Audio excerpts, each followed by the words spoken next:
Oke, baik. Welcome di channel Leslie Media. Pada saat ini kita akan masuk pada rangkaian materi tentang kelas nutrisi, di mana pada video-video sebelumnya saya telah membahas tentang chapter pertama, sebuah kilas balik atau introduction tentang materi nutrisi kita. Dan pada saat ini kita sudah masuk pada bab yang kedua tentang membuat sebuah rencana tentang diet yang sehat dan seimbang. Materinya sangat baik, jangan lewatkan. Oke, baik. Pada saat ini kita masuk pada bab yang kedua, di mana dengan judul merencanakan diet yang sehat. Materi kita saat ini memiliki judul Planning a Healthy Diet dalam versi bahasa Inggrisnya.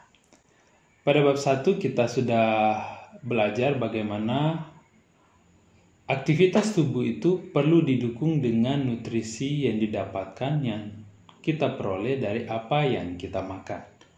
Di mana dalam memilih makanan, pilihan makanan mungkin kita lakukan itu sudah bertahun-tahun dan itu sangat mempengaruhi kesehatan tubuh.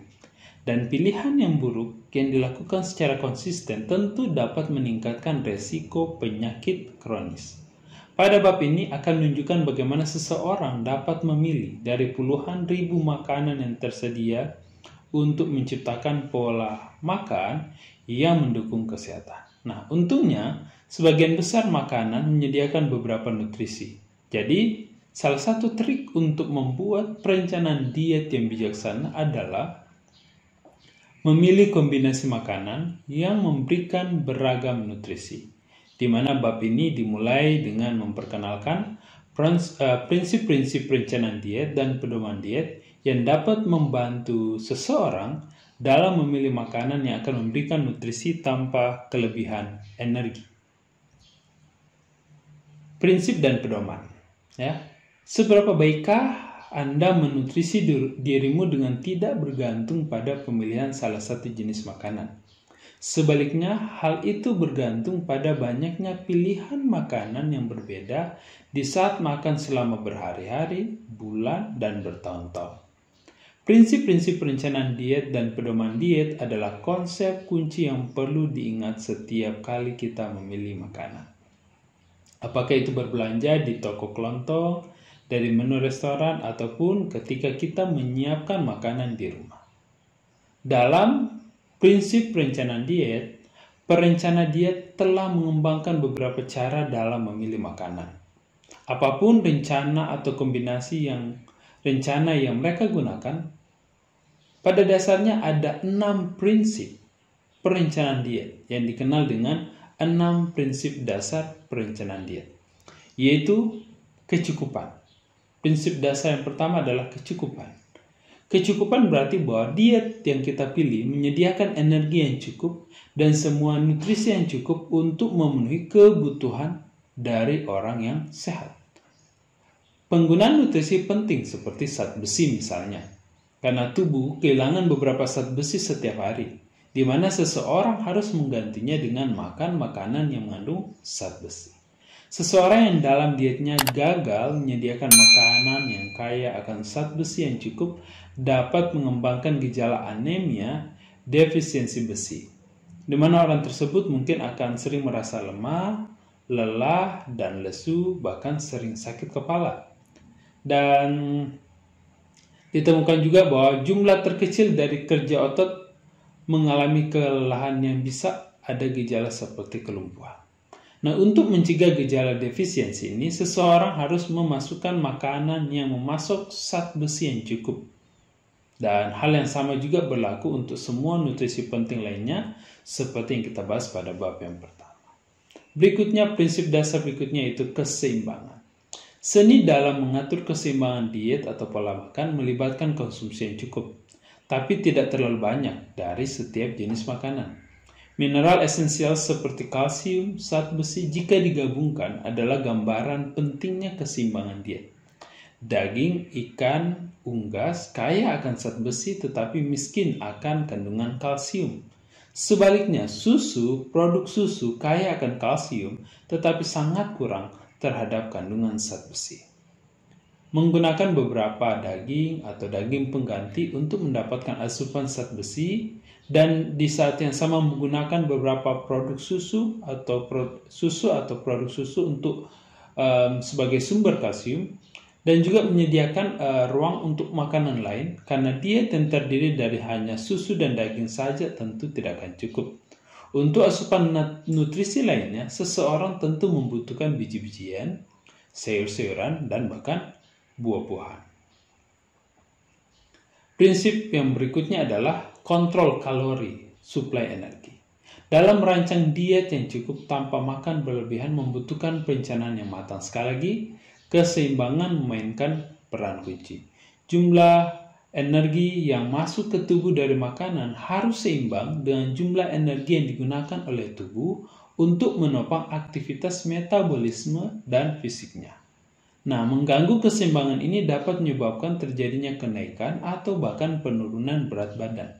Di mana dalam pembahasan keseimbangan energi dan pengendalian berat badan nanti pada bab 8 dan 9 akan membahas poin ini secara lebih rinci.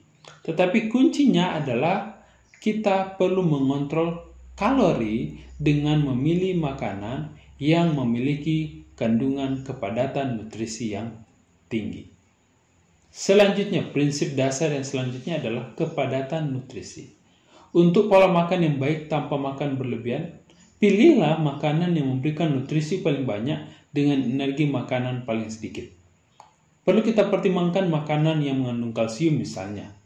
Kita bisa mendapatkan 300 mg kalsium dari sumber 1,5 ons keju cheddar ataupun 1 cangkir susu bebas lemak. Tetapi keju ini bisa memberikan energi makanan sekitar 2 kali lebih banyak daripada susu. Ya. Susu yang bebas lemak kemudian dia bisa menyuplai 2 kali lebih padat kandungan kalsiumnya dari keju cheddar. Nah, hal ini tentu menawarkan jumlah kalsium yang sama untuk 0,5 kilokalori. Nah, kedua makanan tersebut adalah pilihan yang sangat baik untuk kecukupan. Tetapi untuk mencapai kecukupan sambil mengendalikan kalori, tentu memilih susu bebas lemak adalah pilihan yang lebih baik. Ya.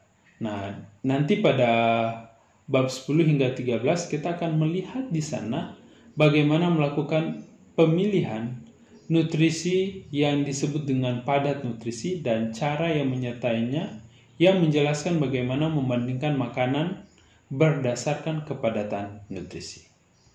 Prinsip berikutnya, ya. Prinsip berikutnya, oke, kita lihat di sini bagaimana ada gambaran sedikit dalam membuat perbandingan makanan berdasarkan nutrient density, kepadatan nutrisi. Ya, salah satu cara untuk mengevaluasi makanan secara sederhana dengan memperhatikan kontribusi nutrisi yang tersedia per serving, yang dalam hal ini dibandingkan 1 cup susu bisa menyuplai 300 mg kalsium, sedangkan setengah cup segar dari turnip hijau itu bisa menyuplai 100 mg kalsium. Dengan kata lain, 1,5 turnip hijau bisa menyuplai 300 mg kalsium. Sehingga seseorang bisa memilih apakah dia memilih 1 cup susu ataupun 1,5 cup turnip hijau. Nah, di sisi lain kita harus memperhatikan bahwa susu yang bebas lemak itu mengandung kurang lebih 85 kilokalori dengan tentu kandungan 300 mg kalsium. Sedangkan pada turnip hijau, greens turnip, dia menyediakan 15 kilokalori, jauh lebih sedikit daripada susu. Sehingga dalam kandungan 100 mg kalsium, dia mengandung 6,7 mg per kilokalori. Dengan kata lain, lebih besar miligram per kilokalori, maka lebih besar nutrient density yang dimiliki oleh makanan tersebut atau nutrisi makanan tersebut. Sehingga tentu adalah bijaksana kita bisa simpulkan bahwa dengan mengkonsumsi turnip hijau dalam case ini kita mendapatkan suplai kalsium yang bisa sebanding dengan susu tanpa harus kelebihan kalori. Ya, kurang lebih 40 kilokalori bisa terhemat dengan memilih mengkonsumsi green turnip atau turnip hijau. Oke, ini contoh kasus untuk bisa melihat tentang nutrient density yang terkandung dalam suatu makanan. Nah, sama seperti orang yang harus membayar sewa, membeli makanan, contohnya membeli pakaian, membayar uang sekolah dengan uang yang terbatas. Begitu pula kita juga harus mendapatkan zat besi, kalsium, dan semua nutrisi penting lainnya dengan ketersediaan energi yang terbatas. Keberhasilan tergantung pada bagaimana kita bisa mendapatkan banyak nutrisi untuk setiap uang yang kita gunakan. Misalnya, beberapa orang senang mungkin mengkonsumsi sekaleng cola, minuman cola, dan segenggam anggur. Bila kita bandingkan, sekaleng cola dan segenggam anggur dapat memberikan jumlah kalori yang sama. Tapi ingat, buah anggur memiliki kepadatan nutrisi yang lebih banyak. Seseorang yang memilih makanan dalam kategori padat nutrisi seperti buah daripada minuman cola dapat memenuhi kebutuhan nutrisi harian dengan anggaran energi yang lebih rendah, dan pilihan seperti ini tentu mendukung kesehatan yang baik. Makanan yang sangat rendah kepadatan nutrisinya seperti keripik kentang, permen, cola sering disebut dengan istilah makanan berkalori kosong. Kilokalori yang disediakan makanan ini disebut kosong oleh karena makanan tersebut dia menghasilkan energi tetapi dengan sedikit kandungan atau bahkan tanpa kandungan protein, vitamin maupun mineral. Prinsip dasar berikutnya dalam perencanaan diet adalah makanan kaya lemak, ya, dikenal dengan moderasi, di mana makanan kaya lemak dan gula bisa memberikan kenikmatan dan energi tetapi nutrisi yang relatif sedikit. Selain itu, mereka yang ingin meningkatkan berat badan saat dimakan, hal ini dapat meningkatkan berat badan saat dimakan berlebihan. Nah, seseorang yang mempraktekkan moderasi makan makanan seperti itu hanya sesekali dan secara teratur memilih makanan rendah lemak, padat, dan gula tambahan, dan suatu praktek yang secara otomatis meningkatkan kepadatan nutrisi. Kembali ke contoh keju versus susu bebas lemak, di mana susu bebas lemak tidak hanya menawarkan jumlah kalsium yang sama dengan energi yang lebih sedikit, tetapi juga mengandung jauh lebih sedikit lemak daripada keju. Nah, prinsip dasar yang selanjutnya adalah pentingnya variasi. Nah, sebuah diet mungkin memiliki semua manfaat yang baru saja dijelaskan dan masih kurang variasi jika seseorang makan makanan yang sama dari hari demi hari. Nah, orang harus memilih makanan dari setiap kelompok makanan setiap hari dan memvariasikan pilihan mereka dalam setiap kelompok makanan dari hari ke hari karena beberapa alasan. Pertama, makanan yang berbeda dalam kelompok yang sama mengandung susunan nutrisi yang berbeda. Penting ya. Makanan yang berbeda meskipun dalam kelompok yang sama, mereka memiliki kandungan susunan nutrisi yang berbeda. Contoh di antara buah-buahan misalnya, stroberi itu sangat kaya akan vitamin C, sedangkan buah aprikot kaya akan vitamin A. Nah, sebuah variasi bisa menolong dalam meningkatkan kecukupan nutrisi. Kedua, tidak ada makanan yang dijamin sepenuhnya bebas dari zat kontaminan yang jika berlebihan bisa berbahaya. Stroberi mungkin mengandung sejumlah kecil zat kontaminan, aprikot yang lainnya. Nah, dengan memilih buah secara bergantian, seseorang akan menelan sangat sedikit kontaminan. Dan ketiga, seperti kata pepatah, keragaman adalah bumbu kehidupan. Seseorang yang sering makan kacang dapat menikmati contoh kacang pinto dalam kacang burrito Meksiko. Pada besok harinya mengkonsumsi kacang garbanzo ya. Dan kemudian selanjutnya kacang panggang dengan ayam panggang mungkin di akhir pekan. Nah, mengkonsumsi makanan bergizi tidak akan pernah membosankan. Oleh karena apa? Kita mengkonsumsi sesuatu dengan cara-cara yang bervariasi. Nah, bagaimana dengan pedoman diet untuk orang Amerika? Karena referensi ini diambil dari referensi buku nutrisi yang kemudian merujuk kepada bagaimana diet untuk orang Amerika. Semoga kita bisa mengambil pelajarannya. Nah, apa yang harus dimakan seseorang agar tetap sehat? Jawabannya dapat ditemukan di dalam pedoman diet untuk orang Amerika tahun 2005, di mana pedoman ini memberikan saran berbasis sains untuk meningkatkan kesehatan dan mengurangi risiko penyakit kronis melalui diet dan aktivitas fisik. Di mana di dalam tabel menyajikan 9 topik pedoman diet dengan kuncinya, ya, dan rekomendasi. Nah, rekomendasi utama ini bersama dengan rekomendasi tambahan untuk kelompok populasi tertentu juga muncul di seluruh teks saat subjek mereka dibahas. Nah, 3 topik pertama berfokus pada bagaimana memilih makanan padat nutrisi dalam kebutuhan energi, menjaga berat badan yang sehat, dan melakukan aktivitas fisik secara teratur. Nah, topik yang keempat selanjutnya membahas bagaimana kelompok makanan itu didorong, berfokus pada memilih bermacam-macam buah, sayuran, biji-bijian, dan susu. Dan 4 topik berikutnya memberikan saran bagaimana memilih secara bijaksana untuk menggunakan sesuatu yang mengandung lemak, karbohidrat, garam, dan minuman beralkohol. Nah, terakhir, konsumen diingatkan untuk menjaga keamanan pangan. Bersama-sama pedoman diet menunjukkan jalan menuju kesehatan yang lebih baik. Di mana nanti pada tabel 2.2 kita akan melihat bagaimana pedoman makanan sehat bagi orang Kanada, ya. Bagaimana orang mungkin bertanya-tanya mengapa pedoman diet menyertakan rekomendasi untuk aktivitas fisik? Kenapa ini berhubungan dengan diet tapi dihubungkan juga dengan aktivitas fisik? Nah, jawaban sederhananya adalah kebanyakan orang yang mempertahankan berat badan yang sehat melakukan lebih dari sekedar makan dengan benar.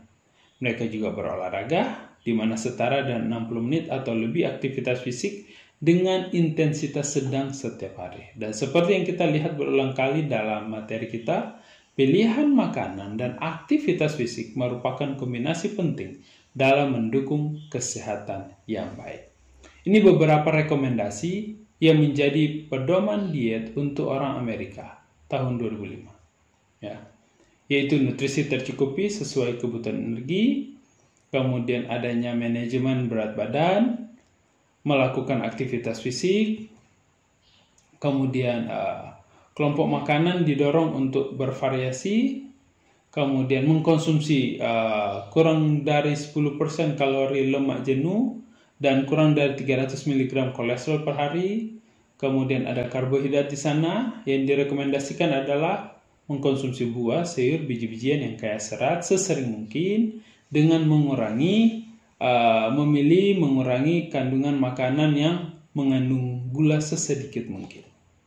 Kemudian mengkonsumsi kandungan natrium dan kalium yang seimbang, atau dalam hal ini mengkonsumsi kandungan makanan yang mengandung garam sedikit, kurang dari 2300 mg sodium atau sekitar 1 sendok teh garam tiap hari. Dan di sisi yang lain mengkonsumsi makanan yang kaya akan kalium. Ya. Kemudian menghindari tentu untuk minum minuman yang beralkohol, dan kemudian menjaga keamanan makanan dengan memperhatikan kebersihan tangan, kebersihan bahan makanan, mencuci dengan air yang mengalir, dan kemudian menghindari makanan-makanan tertentu yang mungkin bisa terkontaminasi dengan zat-zat yang tidak baik. Nah, beberapa guideline atau pedoman untuk hidup sehat versi Kanada, ya. Di sini adalah menyenangi makanan-makanan yang bervariasi, kemudian mengkonsumsi lebih banyak sereal, bread, kemudian produk-produk biji-bijian, sayuran dan buah, mengkonsumsi produk-produk hewan dengan rendah lemak, dan kemudian menjaga berat badan dengan melakukan aktivitas fisik secara reguler, dan kemudian membatasi konsumsi alkohol, garam, bahkan makanan yang mengandung minuman yang mengandung kafein. Nah, diet yang direncanakan dengan baik memberikan nutrisi yang cukup, susunan nutrisi yang seimbang, dan jumlah energi yang sesuai. Tentu ini didasarkan pada makanan padat nutrisi. moderate dalam zat padat yang merusak kesehatan, dan bervariasi dalam pilihannya. Nah, pedoman diet 2005 menerapkan prinsip-prinsip ini sehingga memberikan saran praktis tentang cara makan untuk kesehatan yang baik. Nah, untuk merencanakan diet, untuk mencapai diet yang ideal seperti yang telah dituliskan, seseorang tentu membutuhkan alat atau tools, sama seperti pentingnya pengetahuan. Di antara alat yang paling banyak digunakan untuk perencanaan diet adalah salah satunya food group plans. Ya, rencana kelompok makanan yang menyusun diet dari kelompok makanan yang serupa dalam kandungan nutrisinya. Jadi, setiap kelompok makanan ini mewakili satu set nutrisi yang agak berbeda dari nutrisi yang berbeda yang dipasok oleh kelompok lain. Dan memilih makanan dari masing-masing kelompok memudahkan kita dalam membuat perencanaan diet yang memadai dan seimbang. Nah, pedoman diet 2005 mendorong konsumen untuk mengadopsi rencana makan seimbang seperti panduan makanan USDA. Nah, panduan makanan USDA ini membagi makanan ke dalam 5 kelompok utama dan merekomendasikan jumlah harian makanan dari masing-masing kelompok untuk memenuhi kebutuhan zat gizi.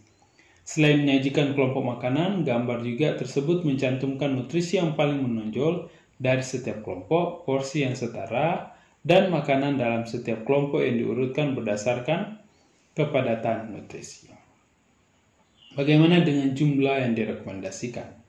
Nah, semua kelompok makanan tentu memberikan nutrisi yang bernilai, dan seseorang harus membuat pilihan dari setiap kelompok setiap hari. Ya. Di mana nanti dalam tabel 2.3 menjelaskan jumlah makanan dari setiap kelompok yang dibutuhkan setiap hari untuk menciptakan pola makan yang sehat untuk beberapa tingkat energi atau kilokalori. Perkiraan kebutuhan kalori harian untuk pria dan wanita yang tidak banyak bergerak ataupun kurang aktif atau aktif ditunjukkan nanti pada tabel 2.4. Di mana seorang wanita muda yang tidak banyak bergerak kurang lebih membutuhkan 2000 kilokalori per hari.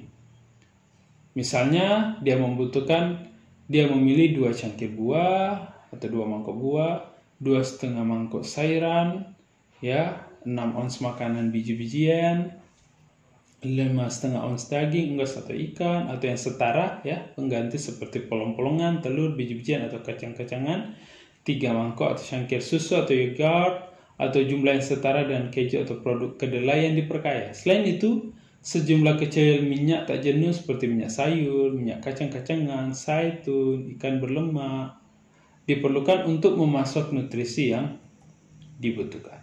Seperti digambarkan dalam tabel 2 titik ini, ya. Kebutuhan nutrisi yang direkomendasikan untuk setiap kelompok makanan, seperti mereka yang memiliki kebutuhan 1600 kilokalori, ada yang 1800, ada yang mungkin sekitar 2000, 2200, 2400, 2600 bahkan sampai 3000, memiliki kebutuhan jumlah buah yang bisa berbeda atau sama ataupun meningkat. Contohnya kita buat perbandingan di sini adalah seseorang yang membutuhkan kebutuhan kalori, suplai kebutuhan kalori harian minimum 1800, dia membutuhkan mengkonsumsi buah 1,5 cup, kemudian sayurnya sekitaran 2,5 cup, biji-bijiannya 6 ons, meat atau legumes-nya 5 ons, susunya 3 cup, kemudian minyaknya 5 teaspoon, ya, 5 sendok, ya, meja atau tablespoon. Dan dibandingkan dengan yang mungkin kilokalori, kebutuhan kilokalorinya atau energinya tiap hari adalah 2400, maka suplai kebutuhan dari fruit atau buah, sayur, dan lain-lain itu tentu akan meningkat pula. Ini gambaran sederhana. Akan ada kemungkinan yang kita alami adalah ketika kita melihat tabel ini, mungkin saja kita berkaca bahwa kita lagi apa? Tidak cukup. Kenapa? Mungkin kadang harian kita hanya mengkonsumsi sayur, kemudian sumber karbohidrat, ya, dari biji-bijian, dari beras, sedangkan tidak mengkonsumsi susu ataupun tidak mengkonsumsi buah, ya. Selanjutnya contoh gambar lain, ya.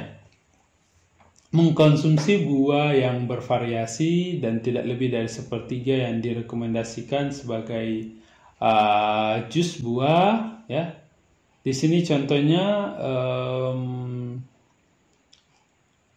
makanan yang golongan buah berperan dalam memberikan atau menyuplai kebutuhan folat, vitamin A, vitamin C, potasium, bahkan juga serat ya.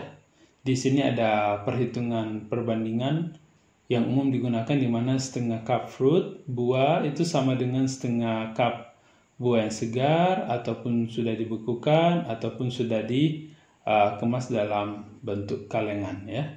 Di mana satu buah yang berukuran kecil sebanding dengan 1/4 cup buah yang sudah dikeringkan atau setengah cup jus buah ya, seperti buah-buah ada apel, aprikot, avokat, banana dan seterusnya. Tanda hijau pada bagian depan itu menggambarkan makanan tersebut umumnya mengandung kepadatan nutrisi yang sangat baik atau tinggi. Sedangkan segitiga warna kuning menggambarkan jenis-jenis makanan, pilihan makanan, sumber buah dalam hal ini yang mengandung kepadatan nutrisi yang rendah, sehingga sangat terbatas untuk memilih atau sangat rekomendasi untuk tidak mengkonsumsi terlalu banyak. Bagaimana dengan sayur? Dengan memilih sumber nutrisi dari sayur yang bervariasi, ya kita bisa mendapatkan folat di sana, vitamin A, vitamin C, vitamin K, vitamin E, magnesium, potasium, fiber, bahkan kandungan nutrisi penting lainnya. Ya, di sini ada gambaran di mana setengah cup sayur itu sama dengan setengah cup sayur yang sudah dipotong ataupun sudah dimasak, dan setengah cup polong-polongan yang sudah dimasak itu sama dengan juga setengah cup jus sayur, satu cup sayur berdaun hijau yang mentah. Di sini ada banyak pilihan ya, yang masuk pada dark green vegetable, sayur-sayuran yang berwarna hijau tua, ada yang berwarna orange, yellow, ada yang legume, ada yang starchy, dan ada juga other vegetable. Sangat baik untuk mengkombinasikan berbagai variasi sumber sayur ya, sumber sayur atau sumber makanan pada kelompok sayur. Untuk baked beans ya, yang dipanggang ataupun kentang goreng dan lain-lain, sangat dianjurkan untuk mengkonsumsinya dengan jumlah yang terbatas. Begitu juga dengan biji-bijian ya, ada grain di sana, kita bisa memilih yang whole grain, kemudian ada enriched bagels, beberapa mungkin tidak terlalu familiar bagi kita orang Indonesia, tapi juga kita bisa memilih yang familiar dengan kita atau yang tersedia di sekitar kita. Di sini dianjurkan paling kurang setengah dari kelompok biji-bijian atau grain itu adalah whole grains ya, yang dikenal dengan biji-bijian utuh ya. Kemudian bagaimana dengan sumber daging ya, ataupun sumber hewani, juga termasuk di dalamnya ada ikan. Kita perlu memilih makanan-makanan ini yang mengandung rendah lemak, karena tentu kita akan belajar nanti bahwa konsumsi lemak yang berlebihan bisa berdampak pada munculnya berbagai macam penyakit ya. Oke, kemudian ada milk, yogurt, and cheese. 1 cup milk itu sama dengan 1 cup susu bebas lemak atau yogurt, sama dengan 1,5 di sini keju alami yang bebas lemak ya, ataupun 2 ons keju yang sudah diproses bebas lemak ya. Oke, pentingnya adanya keseimbangan.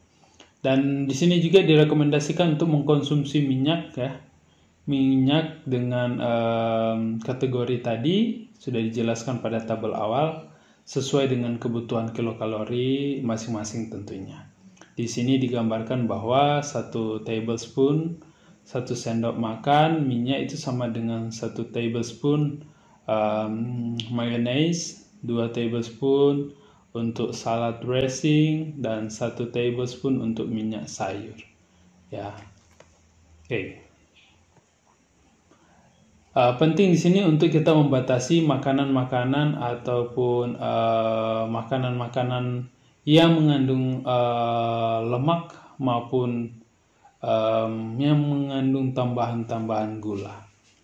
Ya, kita perlu membatasi, baik itu dari butter, cream, cheese, margarin, ya, ataupun soft drink, alkoholik, ya. Nah, perkiraan kebutuhan kalori setiap yang dibutuhkan oleh orang dewasa, di mana pada wanita yang umur 19-30 tahun, mereka yang memiliki aktivitas yang sedentary, kebanyakan duduk, aktivitasnya kurang banyak bergerak, itu rata-rata membutuhkan 2000 kilokalori. Sedangkan mereka yang aktif bisa mencapai 2400. Sedangkan pada pria, dia untuk yang kurang aktif itu sekitaran 2400 pada umur 19-30, sedangkan kalau aktif bisa mencapai 3000. Nah, kita lihat juga di sini bahwa semakin bertambahnya umur, kebutuhan energi setiap orang itu bisa menurun. Bisa juga tetap, tentu berpengaruh dengan aktivitasnya juga. Nah, di dalam diet 2000 kalori, maka 2,5 cangkir sayuran harian direkomendasikan.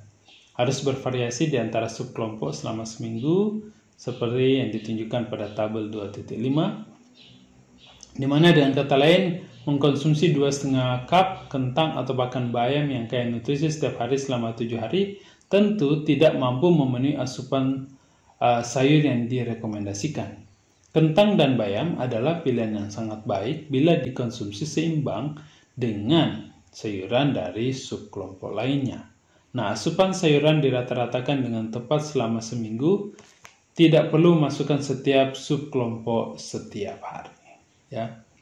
Oke, ini dalam tabel 2.5 contohnya, kita bisa mengkonsumsi sejumlah tertentu sayur per hari, ya, di mana semakin tinggi kebutuhan energi setiap orang, maka semakin banyak juga jumlah yang harus dikonsumsi. Perlu mengkonsumsi di sini ada dark green, orange and deep yellow, legumes, starchy, bahkan sumber sayur lainnya. Nah, nutrisi penting seperti yang ditunjukkan pada gambar 2.1, di mana setiap kelompok makanan memberikan kebutuhan kontribusi nutrisi utama. Nah, fitur ini memberikan fleksibilitas dalam kita membuat perencanaan diet karena seseorang dapat memilih makanan apapun dari kelompok makanan dan menerima nutrisi serupa. Misalnya, seseorang dapat mungkin memilih susu, keju, atau yogurt dan menerima nutrisi penting yang sama. Yang penting adalah makanan tidak hanya menyediakan nutrisi utama, tapi juga sejumlah kecil nutrisi dan fitokimia lainnya.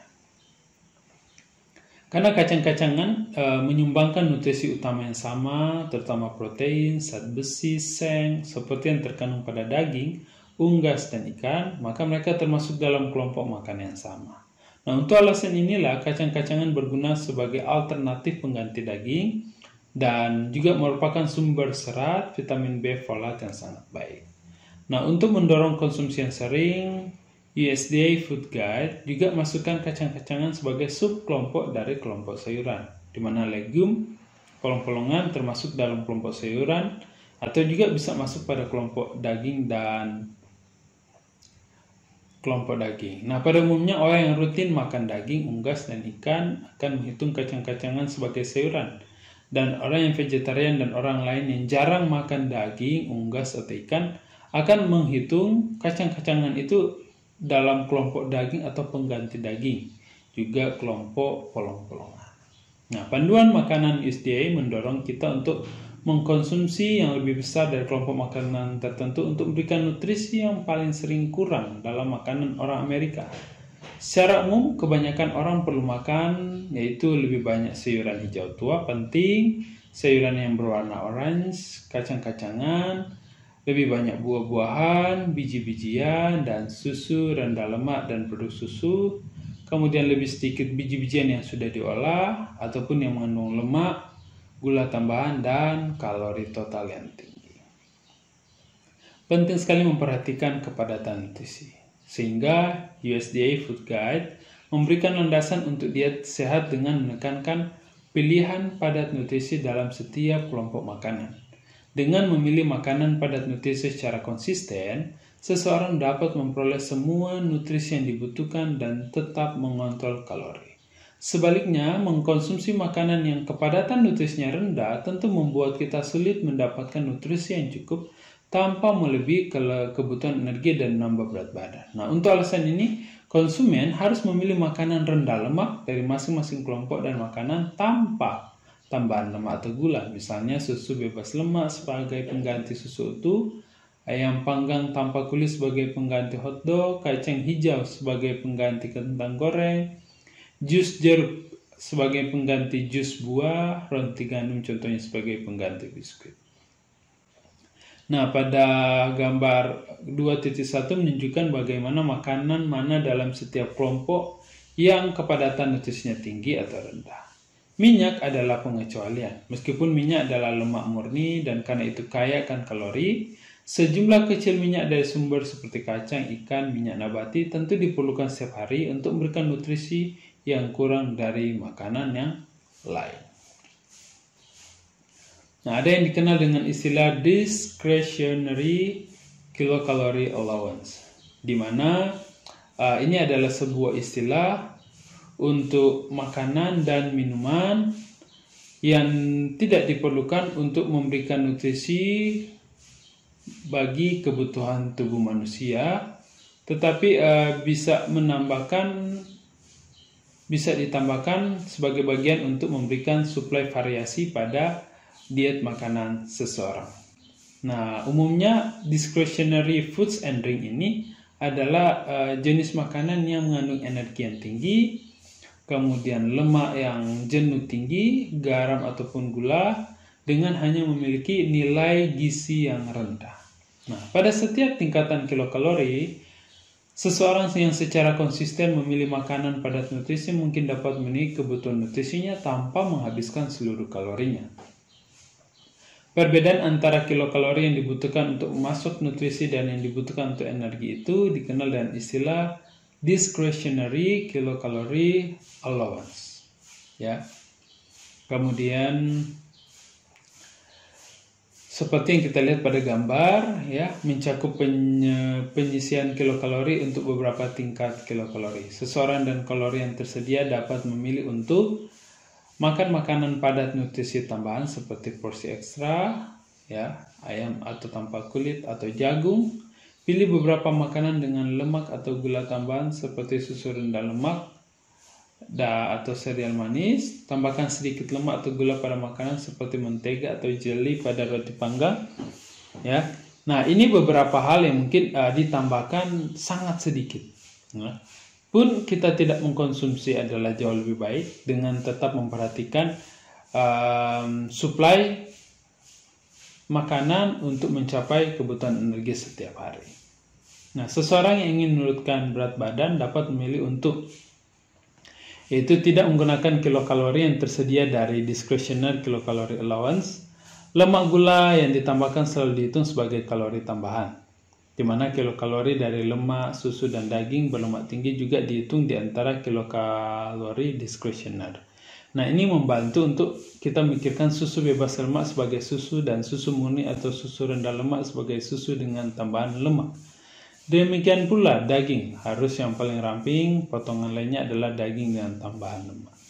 Nah, puding dan makanan penutup lainnya juga itu terbuat dari susu murni yang bisa memberikan kalori yang bebas dari gula yang ditambahkan untuk mempermanisnya dan lemak alami dalam susu utuh yang dikandungnya. Bahkan buah-buahan, sayuran, biji-bijian dapat membawa kalori tambahan ke dalam makanan dalam bentuk buah persik yang sudah dikaleng, dalam bentuk sirup, kentang bergigi atau bergerigi, dan biskuit yang berlemak tinggi.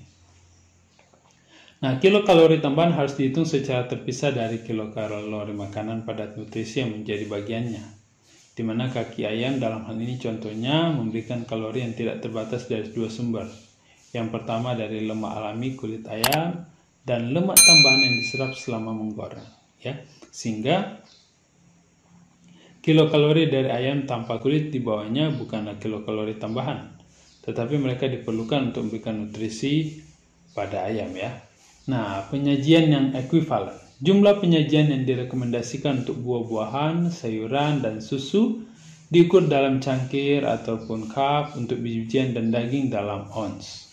Dimana pada gambar sebelumnya kita telah melihat di mana ukuran yang ekuivalen atau setara di antara makanan di setiap kelompok yang menentukan misalnya 1 ons biji-bijian itu sama setara dengan 1 potong roti atau setengah cangkir nasi matang ya, atau setengah cup mangkuk nasi matang. Nah, seseorang yang menggunakan USDA Food Guide dapat menjadi lebih akrab dengan porsi terukur dengan menentukan jawaban atas pertanyaan-pertanyaan seperti ini. Berapakah porsi dari mangkuk kismis? Apakah kentang tumbuk lebih atau kurang dari setengah mangkuk? Atau berapa ons sereal yang biasanya kita tuangkan ke dalam mangkuk? Berapa ons stik di restoran favoritmu? Berapa gelas susu yang bisa ditampung gelasmu ya? Gambar tadi bisa menggambarkan ukuran porsi dan jumlah yang setara untuk mempermudah kita menaksir ya. Kandungan nutrisi, kepadatan nutrisi dari setiap kelompok makanan. Ada yang dikenal dengan campuran makanan, di mana beberapa makanan seperti sup, casserole, sandwich digolongkan ke dalam 2 atau lebih kelompok makanan.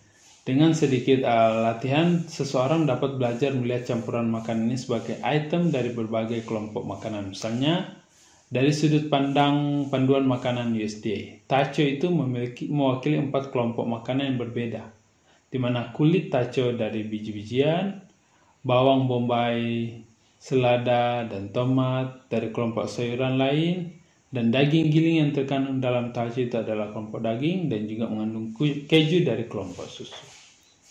Nah, diet vegetarian terutama mengandalkan makanan nabati, di mana ada biji-bijian, sayur-sayuran, kacang-kacangan, buah-buahan, biji-bijian, dan kacang-kacangan. Di mana beberapa diet vegetarian termasuk telur, produk susu, bahkan juga keduanya. Orang yang tidak makan daging atau produk susu masih dapat menggunakan panduan makanan USDA untuk membuat diet yang memadai. Kelompok makanan serupa dengan jumlah untuk setiap porsi tetap sama. Nah, orang dapat menggunakan panduan makanan USDA juga dengan tetap menikmati ketersediaan beragam gaya kuliner dengan menyortir makanan etnis ke dalam kelompok makanan yang sesuai. Misalnya, seseorang yang suka makan makanan Meksiko akan menemukan bahwa tortilla itu masuk dalam kelompok biji-bijian dengan kandungan bengkoang di dalamnya, masuk dalam kelompok sayuran, dan jambu biji dalam kelompok buah. Oke, ini gambar makanan berdasarkan etnis ya, atau suku kebangsaan seseorang. Di mananya umumnya orang Asia senang mengkonsumsi rice, noodles, maupun millet.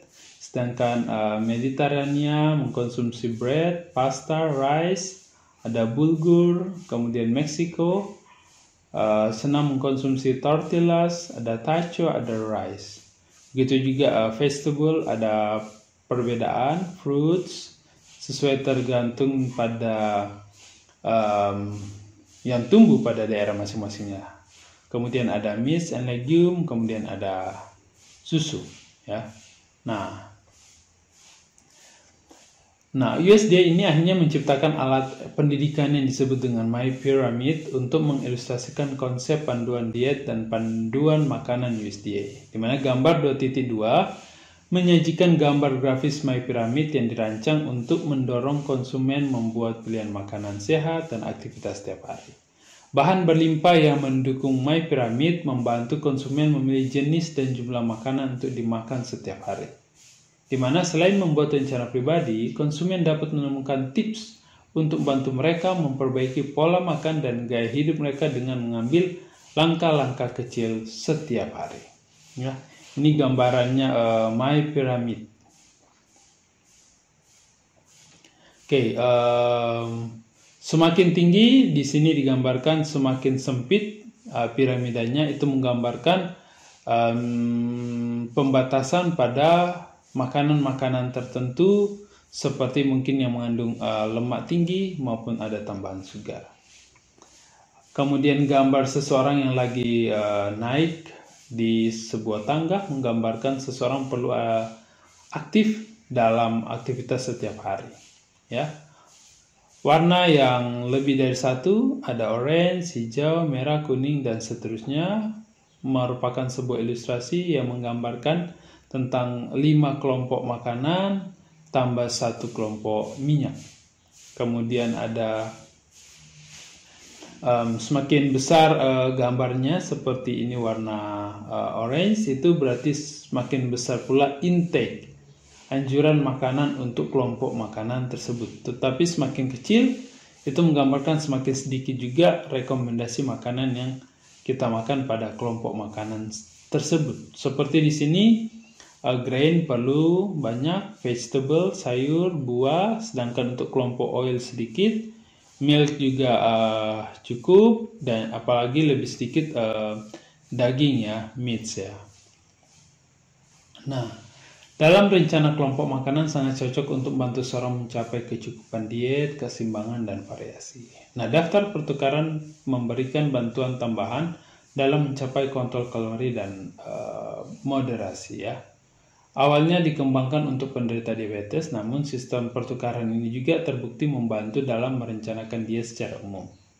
Di mana berbeda dengan USDA Food Guide yang menyortir makanan berdasarkan kandungan vitamin mineralnya, nah sistem pertukaran ini menyortir makanan berdasarkan kandungan energi nutrisinya. Akibatnya, makanan tidak selalu muncul di daftar pertukaran di mana Anda mungkin pertama kali berharap menemukannya.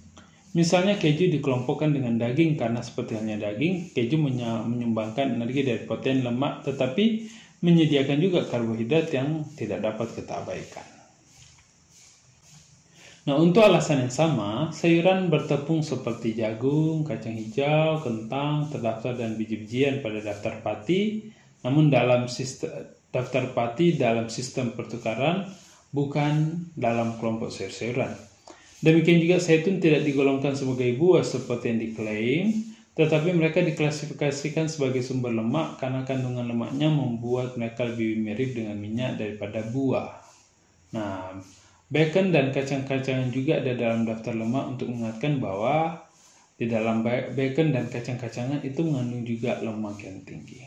Nah, pengelompokan ini menyoroti karakteristik makanan yang signifikan terhadap asupan energi. Dan untuk mempelajari lebih lanjut nanti dalam pembahasan lain kita akan pelajari itu lebih dalam. Oke, sekarang kita mencoba melihat bagaimana menempatkan rencana, bagaimana sudah membuat rencana dan kemudian mengimplementasikannya atau membuatnya dalam sebuah tindakan. Tentu dalam membiasakan diri kita dengan masing-masing kelompok makanan adalah langkah pertama dalam perencanaan diet. Di mana di dalam tabel 27 menunjukkan cara menggunakan USDA Food Guide untuk merencanakan diet 2000 kilokalori ya. Jumlah yang tercantum dari masing-masing kelompok makanan. Nah, sekarang seseorang dapat mulai mengisi rencana dengan makanan nyata untuk membuat menu. Misalnya sarapan. Dia membutuhkan 1 ons biji-bijian, setengah cangkir buah, dan 1 cangkir susu. Di mana seseorang mungkin memilih semangkuk sereal dengan irisan pisang dan susu. Contoh ini adalah sarapan ya, menu sarapan yang kemudian disusun dalam bentuk menu makanan ya. Ada sereal, pisang kecil, susu bebas lemak, ada roti, ada melon, ada yogurt ya. Nah, kemudian seseorang tersebut dapat menunjukkan juga membuat rencana untuk makan siangnya, menu makan siang, makan malam atau makan ringan ya.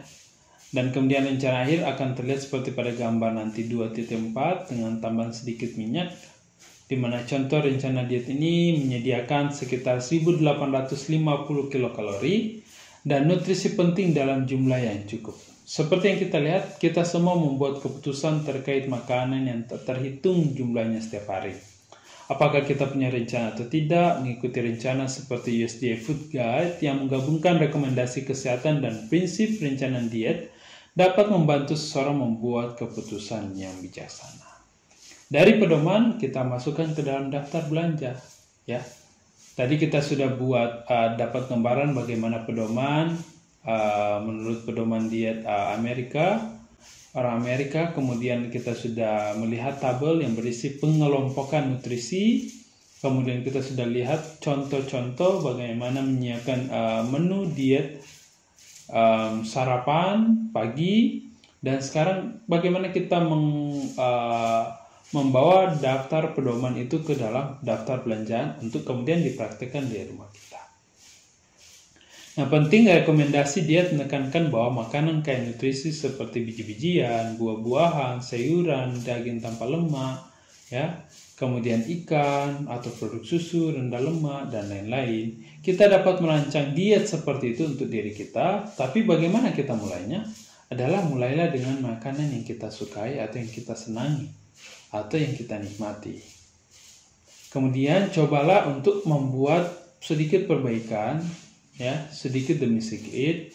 Kemudian saat kita belanja, pikirkan kelompok makanan tadi, kemudian pilih makanan padat nutrisi dalam setiap kelompok. Perlu kita ketahui bahwa lebih dari 50.000 pilihan makanan tersedia saat ini adalah makanan olahan yang telah kehilangan nutrisi berharga dan memperoleh gula, lemak, garam karena diubah dari makanan segar menjadi makanan yang sudah dikemas dalam bentuk tas, kotak, kaleng yang kemudian terdapat pada toko bahan makanan atau rak toko. Nah, nilai mereka dalam makanan tergantung pada makanan awal dan bagaimana akhirnya makanan itu disiapkan dan diproses. Di mana terkadang makanan ini telah diperkaya atau ditambahkan untuk meningkatkan kandungan-kandungan nutrisinya. Ini contohnya bagaimana kita membuat rencana diet yang mungkin, ya, untuk kasus seseorang dia 2000 membutuhkan energi kurang lebih 2000 kilokalori. Ya, di mana di waktu pagi dia bisa mengkonsumsi di sana ada buah setengah cup, grain 1 ounce, milk 1 cup. Kemudian ketika makan siang dia mengkonsumsi sayur, biji-bijian, atau kelompok legumes atau minyak, tambahan minyak. Kemudian pada waktu dinner dia mengkonsumsi sayur, ada buah, ada biji-bijian. Yang tentunya ini sangat dianjurkan untuk bervariasi. Ini ada contoh makanan, ya, yang mengandung kurang lebih 1800 kilokalori dengan ada kandungan daging di sana. Contohnya di waktu pagi dia mengkonsumsi 1 cup susu, 1 cangkir, setengah cangkir buah, yang dalam hal ini banana, kemudian ada sereal. Tentu ini adalah contoh menu makanan orang Eropa, ya. Tentu untuk orang Indonesia atau Asia kita bisa modifikasi dengan model atau pola yang sama, ya. Kemudian pada siangnya ada vegetable-nya, ada oils-nya, ada meats-nya, ada whole grain-nya. Kemudian pada malam ada, pada waktu snack ada whole grain, ada milk, ada susu atau ada buah. Kemudian waktu malam ada vegetable, meat, oil, dan lain-lain. Ini hanya contoh, ya, meskipun mungkin nanti di bagian lain kita akan pelajari bahwa makanan yang padat nutrisi dengan makanan yang bervariasi paling bagus dikonsumsi lebih banyak variasi di waktu pagi, dan di waktu siang lebih sedikit variasi, dan di waktu malam akan lebih sedikit lagi variasi. Tentu ini akan berhubungan dengan pembahasan sistem pencernaan yang nantinya akan dibahas pada bab yang berikutnya. Saat kita mengkonsumsi biji-bijian atau berbelanja produk biji-bijian, kita akan menemukan bahwa biji-bijian itu ada dikelompokkan pada 3 hal. Ada yang disebut dengan refined, yang sudah diolah atau dimurnikan. Ada yang disebut dengan enriched, sudah diperkaya. Tapi ada yang disebut dengan whole grain atau biji-bijian utuh.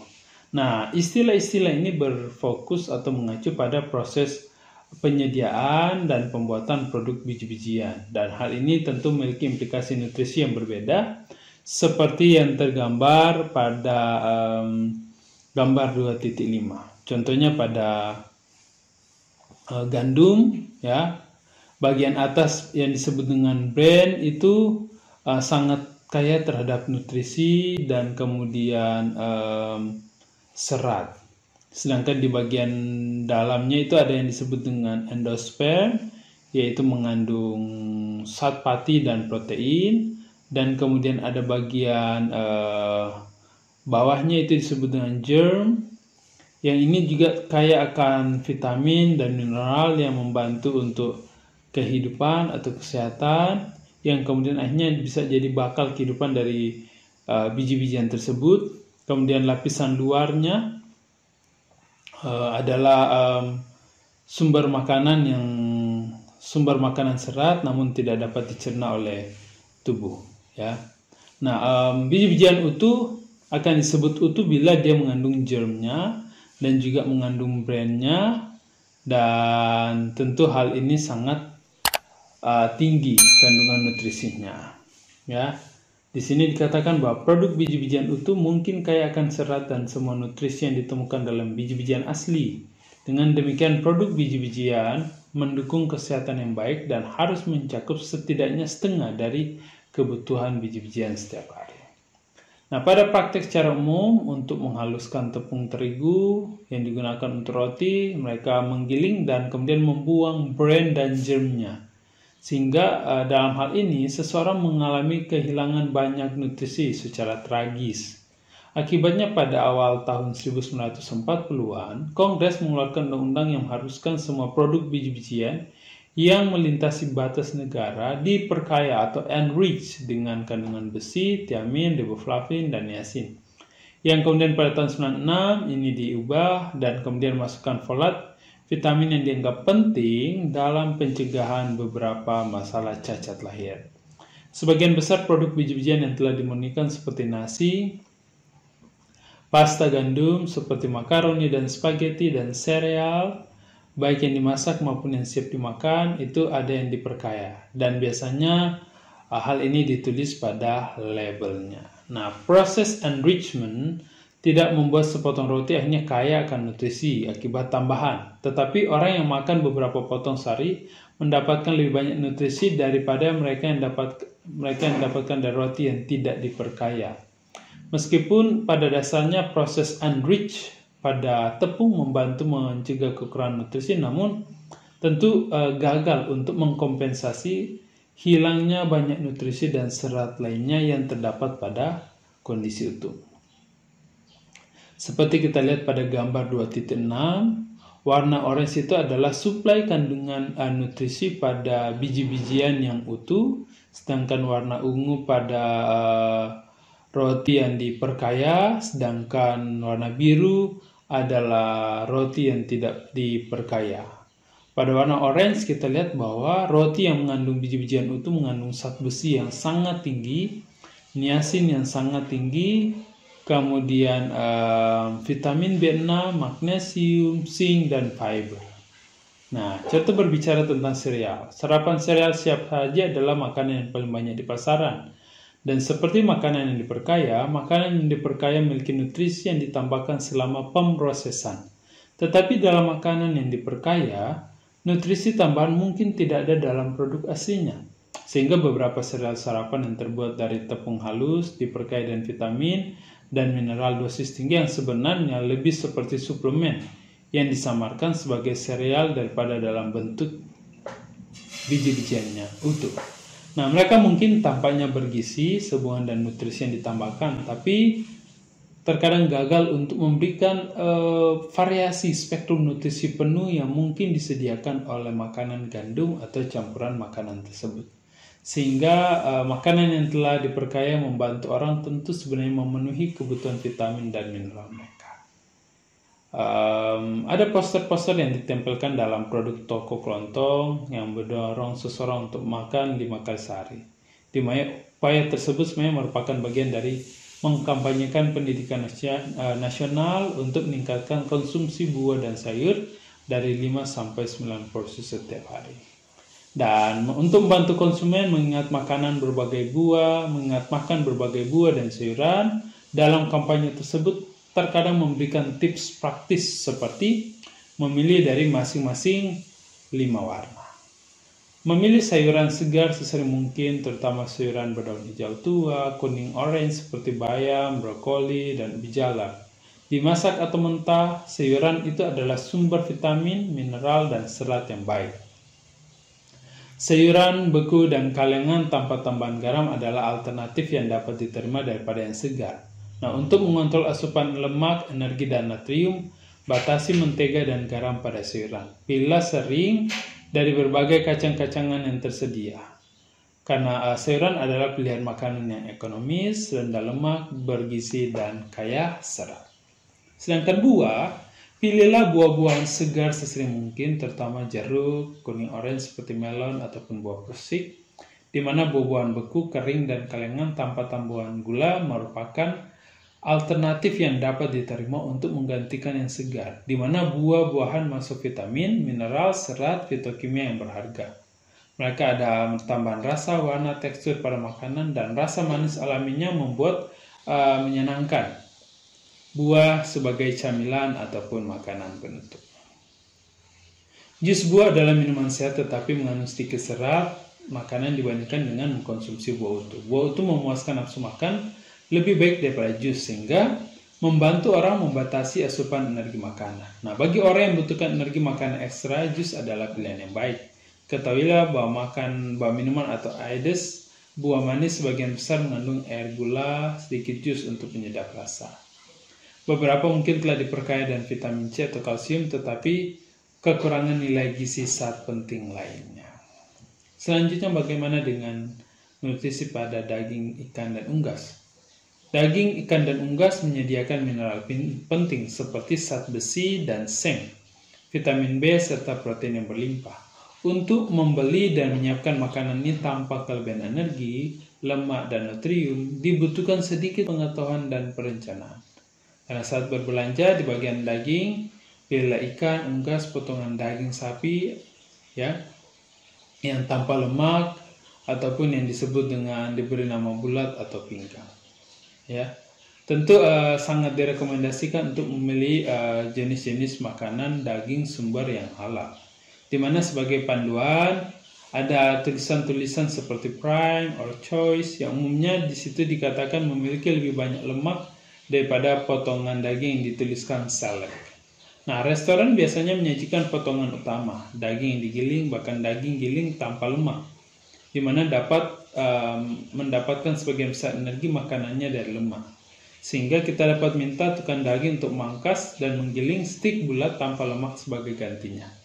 Ini dalam pemilihan daging. Nah, timbang daging setelah dimasak dan tulang serta lemaknya dibuang. Secara umum 4 ons daging mentah sama dengan sekitar 3 ons daging yang sudah dimasak.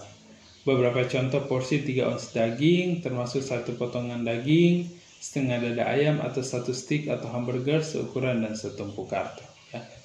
Oke, kita lanjut dulu. Nah, susu, seorang pembeli menemukan berbagai makanan yang diperkaya dalam kotak susu. Contohnya adalah susu yang ditambahkan vitamin A dan D, susu kedelai yang ditambahkan kalsium, vitamin D, dan vitamin B12. Selain itu, pembeli dapat menemukan makanan imitasi seperti keju atau makanan pengganti seperti pengganti telur, ataupun makanan fungsional seperti ada tambahan margarin atau sterol. Seiring kemajuan teknologi pangan, banyak makanan seperti itu menawarkan alternatif untuk pilihan tradisional yang dapat membantu orang yang ingin mengurangi asupan lemak dan kolesterol mereka.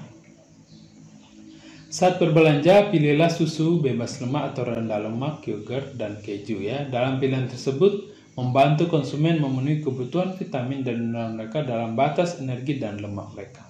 Nah, produk susu merupakan sumber kalsium yang penting, tetapi dapat memberikan terlalu banyak natrium, lemak jika kita tidak memilihnya dengan hati-hati. Singkatnya, dalam membuat pilihan makanan, apapun ingatlah untuk melihat makanan dalam konteks diet total Anda. Kombinasikan dari banyak makanan yang berbeda akan memberikan banyak nutrisi yang sangat penting untuk diet sehat. Nah, dalam membaca label makanan, banyak konsumen sebenarnya merasa hal itu membantu mereka dalam membuat pilihan yang sehat. Karena label makanan muncul di hampir semua makanan olahan, poster, ataupun brosur yang di sana dapat memberikan informasi nutrisi serupa untuk daging, buah, sayur-sayuran. Nah, beberapa makanan tidak perlu mencantumkan label nutrisi karena makanan yang memberikan sedikit nutrisi seperti kopi biasa, teh, rempah-rempah yang dihasilkan oleh usaha kecil yang disiapkan dan dijual di tempat yang sama. Nah, produsen beberapa barang ini bagaimanapun secara sukarela juga menggunakan label. Bahkan pasar yang menjual barang-barang yang tidak dikemas secara sukarela menyajikan informasi nutrisi, apakah itu dalam bentuk brosur atau pada tanda yang dipasang di tempat pembelian. Nah, untuk restoran tidak perlu memberikan informasi nutrisi lengkap untuk menu kecuali klaim seperti rendah lemak, sehat jantung dibuat. Dimana saat memesan barang seperti itu ingatlah bahwa restoran cenderung menyajikan porsi ekstra besar, 2 hingga 3 kali ukuran porsi standar. Dimana es krim rendah lemak misalnya mungkin hanya memiliki 3 gram lemak per setengah cup atau cangkir, tapi mungkin disajikan 2 cangkir dengan total 12 gram lemak dan semua kalori yang menyertainya. Ya, contohnya ini adalah label pada sebuah produk makanan. Di sana akan ada nama, kemudian ada alamat, kemudian ada informasi tentang perusahaan, kemudian sampai pada distributornya, kemudian nama produk, kemudian kandungan nutrisi yang diakui, yang diklaim, kemudian ada kandungan atau jumlah ukuran dari produk, kemudian ada sebuah pembuktian tentang klaim bahwa produk itu sehat. Kemudian di bagian samping biasanya ada fakta nutrisi yang terkandung dalamnya ya. Ada ukuran sediaan, jumlah sediaan, kemudian informasi tentang suplai energi, dan kemudian kuantitasnya, kemudian daily values, ya, kemudian ada kilokalori per gram, kemudian juga ada yang menuliskan tentang komposisi atau kandungan. Nah, sebuah makanan kemasan harus mencantumkan semua bahan pada label dalam urutan menurun berdasarkan beratnya, di mana mengetahui bahwa bahan pertama mendominasi berdasarkan beratnya, konsumen dapat memperoleh banyak informasi. Bandingkan produk ini misalnya bubuk minuman yang mengandung gula, asam sitrat atau rasa alami atau jus, kemudian sereal yang mengandung jagung, giling, gula atau sirup, tetes tebu, buah kalengan yang mengandung gula, apel, air.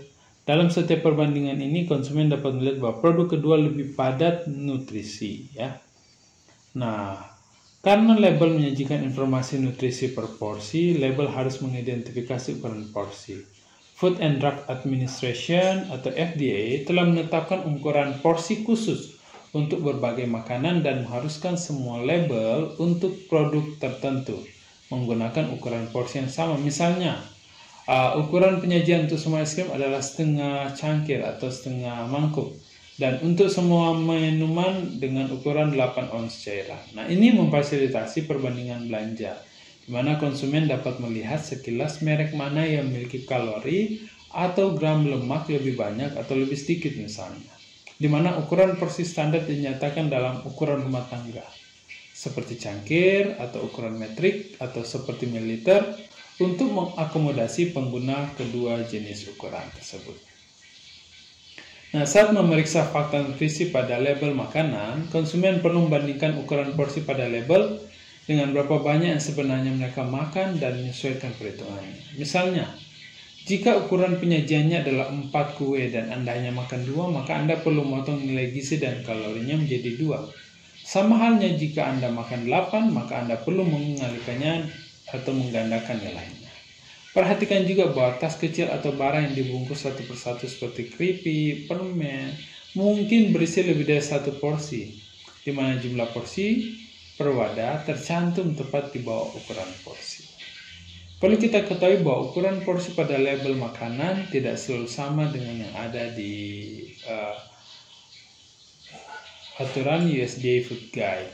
Misalnya satu porsi nasi di label makanan adalah 1 mangkuk, sedangkan di USDA Food Guide adalah setengah mangkuk. Nah, sayangnya perbedaan ini ditambah dengan persepsi masing-masing orang yang terkadang salah tentang ukuran porsi standar, sehingga menimbulkan adanya kebingungan bagi konsumen yang mencoba mengikuti rekomendasi tertentu. Fakta nutrisi. Selain ukuran porsi dan porsi per wadah, FDA mengharuskan panel adanya fakta nutrisi pada label makanan yang menyajikan informasi nutrisi dalam 2 cara, yaitu dalam jumlah dan sebagai persentase standar. Di mana panel nutrition fact itu harus memberikan jumlah nutrisi, persentase nilai harian, atau keduanya. Seperti adanya total energi makanan dari lemak, total lemak, lemak jenuh, lemak trans, kolesterol, bahkan sodium. Karbohidrat total, serat makanan, gula kalau ada, dan kemudian protein. Label juga harus menampilkan informasi kandungan nutrisi seperti kebutuhan vitamin A harian dan mineral seperti vitamin A, vitamin C, besi, dan juga kalsium. Nah, nilai harian. FDA mengembangkan nilai harian untuk digunakan pada label makanan karena dapat membantu membandingkan jumlah nutrisi dengan standar, membantu membuat angka lebih bermakna bagi konsumen. Nah, label makanan mencantumkan jumlah nutrisi dalam suatu produk sebagai presentasi dari nilai harian, di mana seseorang yang membaca label makanan mungkin bertanya-tanya, misalnya apakah 1 mg zat besi atau kalsium itu sedikit atau banyak? Seperti yang ditunjukkan pada tabel 2.9, nilai harian untuk zat besi adalah 18 mg. Dengan kata lain, 1 mg zat besi sudah cukup untuk diperhatikan, lebih dari 5%, dan itulah yang akan tertera pada label makanan. Tapi karena nilai harian untuk kalsium pada label makanan adalah 1000 mg, maka 1 mg kalsium tentu tidak signifikan dibandingkan total kebutuhan, dan label makanan akan terbaca 0%. Nilai harian mencerminkan rekomendasi diet untuk nutrisi dan komponen makanan yang memiliki hubungan penting dengan kesehatan. Kolom persentase nilai harian pada label memberikan perkiraan kasar tentang bagaimana masing-masing makanan berkontribusi pada diet total. Ini membantu membandingkan nutrisi utama dalam satu porsi makanan dengan tujuan seseorang bisa mengkonsumsi 2000 kilokalori per hari. Diet 2000 kalori dianggap tepat untuk wanita yang lebih muda, wanita tua yang aktif, dan pria yang lebih tua. Ini gambaran di mana food label digambarkan dengan persentase dan nilai harian, ya, dalam bentuk gram. Contohnya lemak, ada lemak jenuh, kolesterol, karbohidrat, fiber, 65 gram, kebutuhan suplai setiap hari, dan merupakan 30% dari jumlah energi yang dibutuhkan. Nah, anak-anak kecil dan wanita yang lebih tua tentu membutuhkan lebih sedikit kalori, di mana sebagian besar label mencantumkan di bagian bawah nilai harian untuk 2000 kilokalori atau 2500 kilokalori. Tetapi kolom persentase nilai harian pada semua label hanya berlaku untuk diet 2000 kilokalori, di mana diet 2500 kilokalori dianggap tempat untuk banyak pria, remaja, laki-laki, atau wanita muda yang aktif. Dan orang yang sangat aktif mungkin masih memiliki kebutuhan energi yang bahkan lebih tinggi. Label juga dapat memberikan pengingat kalori dalam 1 gram karbohidrat, lemak, dan protein tepat di bawah informasi nilai harian. Nah, orang yang mengkonsumsi 2000 kilokalori sehari dapat dengan mudah menjumlahkan semua persen nilai harian untuk nutrisi tertentu untuk melihat apakah diet mereka pada hari itu sesuai dengan rekomendasi.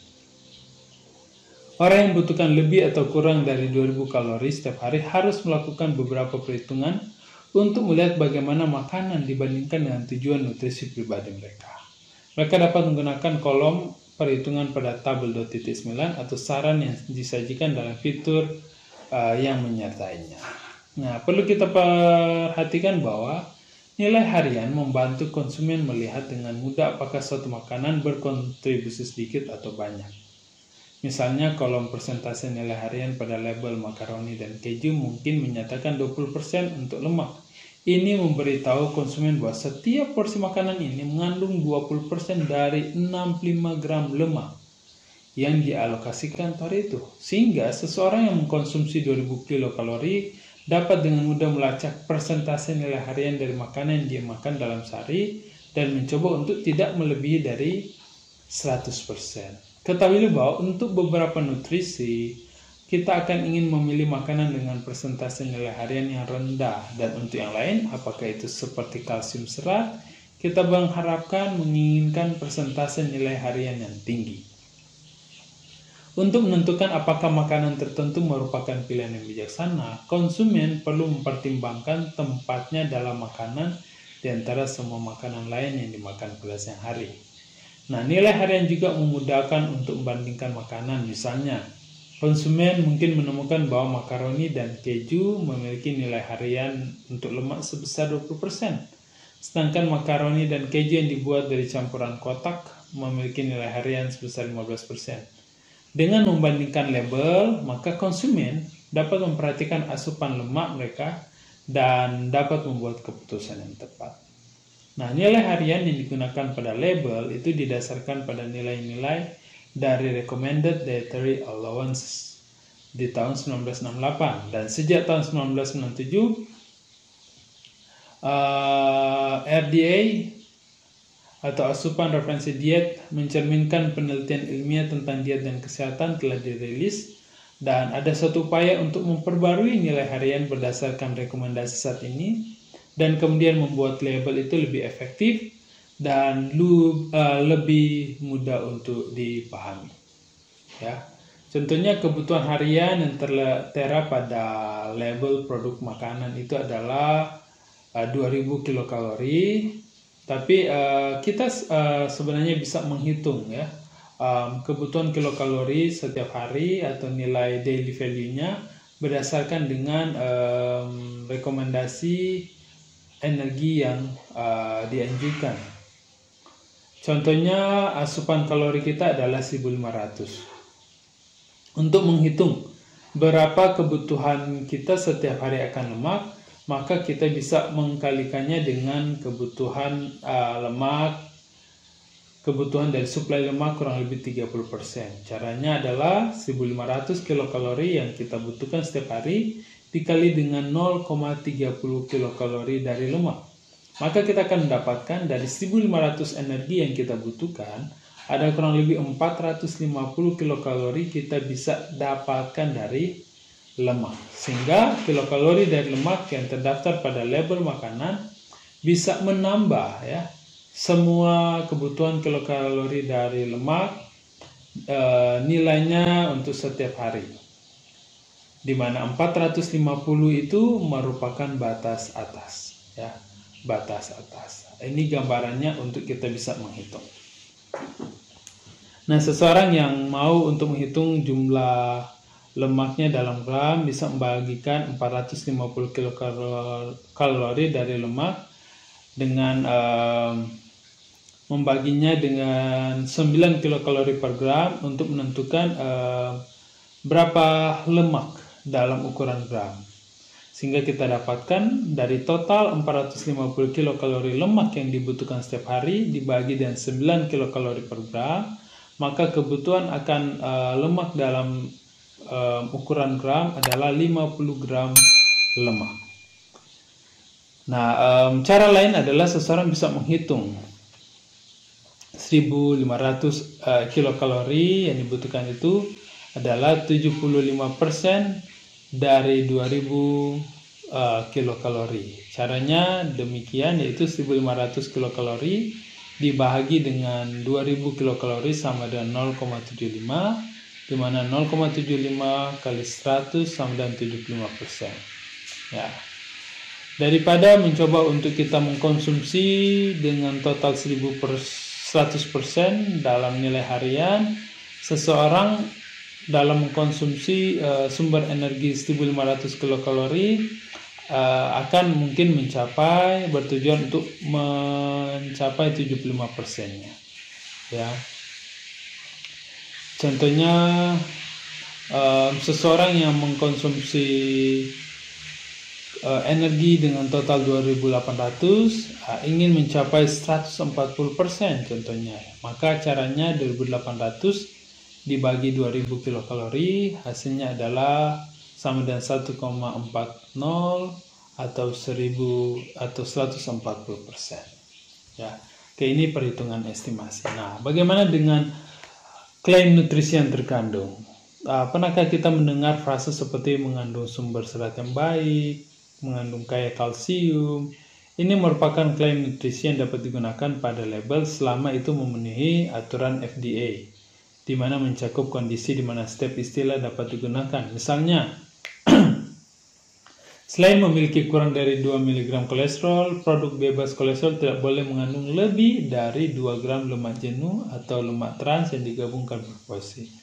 Nah, glosarium terlampir mendefinisikan istilah gizi pada label makanan, termasuk kriteria untuk makanan yang digambarkan sebagai rendah, dikurangi, atau bebas. Nah, beberapa deskripsi menyeratkan bahwa makanan mengandung atau tidak mengandung nutrisi. Klaim tersirat dilarang kecuali jika memenuhi kriteria yang ditentukan. Misalnya, klaim bahwa suatu produk tidak mengandung minyak, menyeratkan bahwa makanan tersebut tidak mengandung lemak. Jika produk tersebut benar-benar bebas lemak, maka produk tersebut dapat buat klaim tanpa minyak. Tapi, jika produk tersebut mengandung sumber lemak lain seperti mentega, mungkin juga tidak.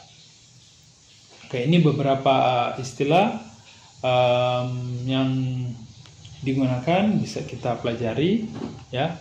Dan bagaimana dengan klaim kesehatan? Sampai tahun 2003, FDA meminta produsen untuk mencapai standar tertinggi melalui bukti ilmiah sebelum menerapkan klaim kesehatan pada label makanan, di mana konsumen yang membaca diet rendah natrium dapat mengurangi resiko tekanan darah tinggi misalnya. Dengan mengetahui bahwa FDA telah memeriksa cukup bukti ilmiah untuk membangun hubungan yang jelas antara diet dan kesehatan. Nah, klaim kesehatan yang dapat diandalkan seperti itu merupakan daftar A atau masuk dalam daftar A FDA, di mana FDA mengacu pada klaim kesehatan ini sebagai tidak memenuhi syarat, bukan karena mereka tidak memiliki kualifikasi yang diperlukan, tetapi karena berdiri sendiri tanpa penjelasan atau kualifikasi yang lebih lanjut. Klaim kesehatan yang dapat diandalkan ini masih muncul di beberapa label makanan, tetapi menemukannya mungkin sulit sekarang karena FDA telah membuat 3 kategori klaim tambahan berdasarkan bukti ilmiah yang kurang meyakinkan, di mana kategori ini ditambahkan setelah pengadilan memutuskan menyelenggarakan hanya standar ilmiah tertinggi untuk klaim mengganggu kebebasan berbicara komersial.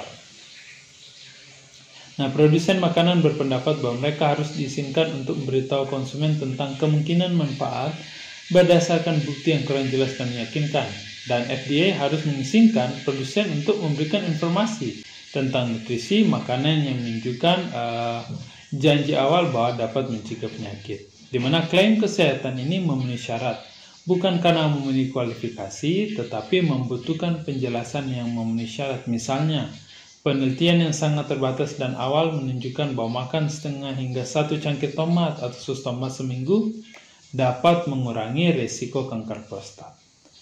Nah, akhirnya FDA menyimpulkan bahwa ada sedikit bukti ilmiah yang mendukung klaim tersebut, sehingga kelompok konsumen berpendapat bahwa informasi tersebut membingungkan, bahkan dengan senggangan yang diperlukan untuk klaim kesehatan yang dinilai B, C, atau D. Sulit untuk membedakannya dengan klaim A dari yang lain seperti yang ditunjukkan pada bagian berikutnya. Di sini hal klaim yang dikeluarkan oleh FDA, grade A yang memiliki significant scientific agreement, dan kemudian B, moderate, sedang, evidence is supportive but not conclusive, didukung tapi belum ada kesimpulan yang berhubungan dengan produk tersebut. Sedangkan grade C, dia sangat rendah dengan bukti-bukti yang sedikit dan tidak ada kesimpulan, sedangkan grade D sangat sedikit bukti ilmiah dan sangat sedikit hasil penelitian yang mendukung akan klaim tersebut. Nah, tidak seperti klaim kesehatan yang mengharuskan produsen makanan mengumpulkan bukti ilmiah dan mengajukan petisi ke FDA, klaim struktur fungsi dapat dibuat tanpa persetujuan FDA. di mana label produk dapat mengklaim memperlambat penuaan, meningkatkan daya ingat, membangun tulang yang kuat tanpa bukti apapun. Satu-satunya kriteria untuk klaim struktur fungsi adalah bahwa klaim tersebut tidak boleh menyebabkan penyakit atau gejala. Sayangnya, klaim fungsi dapat menipu mirip dengan klaim kesehatan. Nah, pertimbangkan pernyataan ini. Dapat mengurangi resiko penyakit jantung, meningkatkan kesehatan jantung. Sebagian besar konsumen tidak membedakan antara kedua jenis klaim ini. Dalam pernyataan di atas misalnya, yang pertama adalah klaim kesehatan yang memerlukan persetujuan FDA, sedangkan yang kedua adalah klaim struktur fungsi yang tidak terbukti tetapi dianggap legal. Seperti pada tabel 2.12, menguatkan tulang, meningkatkan relaksasi, meningkatkan daya ingat, meningkatkan sistem kekebalan tubuh, mendukung kesehatan jantung, kemudian sebagai pertahanan bagi kesehatan, memperlambat penuaan, pelindung terhadap flu, dan kemudian meningkatkan semangatmu. Itu merupakan klaim yang masuk pada structure function claim, ya.